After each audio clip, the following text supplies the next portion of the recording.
So guys, we're here today sa Bucketies. We're being part of the Brookie Trail, just a brewery event.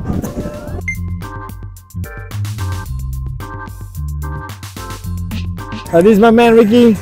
We're starting the day here at Bucketies. Hopefully it doesn't rain.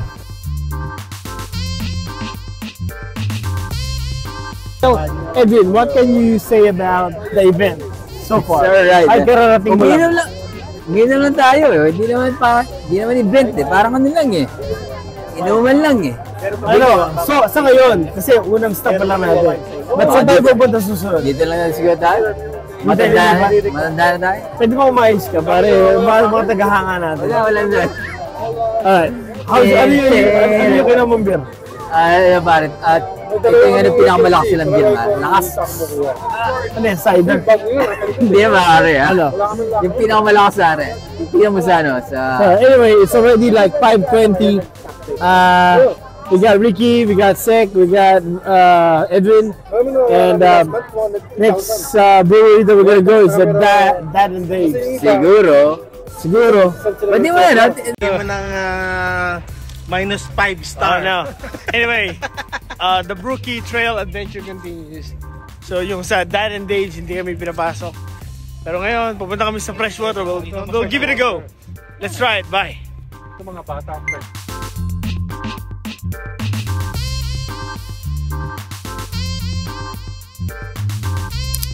Okay, so nasa na tayo ngayon doon?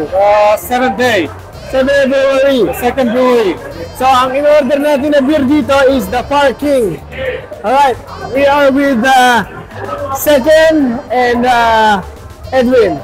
So after this, baka magpunta kami ng Nomads, we'll find out.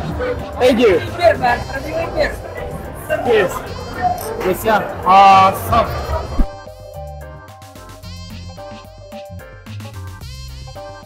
Chicken wings, chips, pizza. Okay naman. Daming tao, pero okay. Good food. Yes. Saka itong abat. Wala tayong mga iba eh. Dinog tayo, dinog. Lalo na si Harold.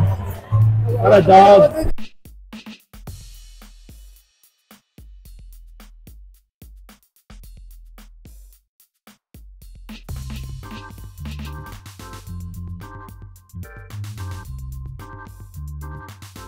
Tapos kami sa 7th Day Brewery. Ngayon, papunta kami sa Nomads. Pero meron pa kaming 2 o 3 beer pa na pwede namin inumin. But so far, it's been a good day.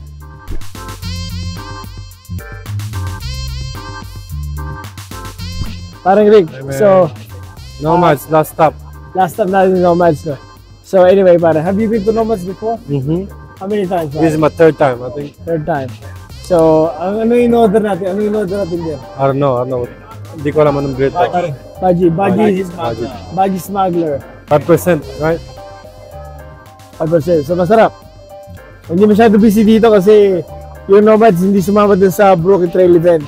We're still gonna try this place. Enjoy it.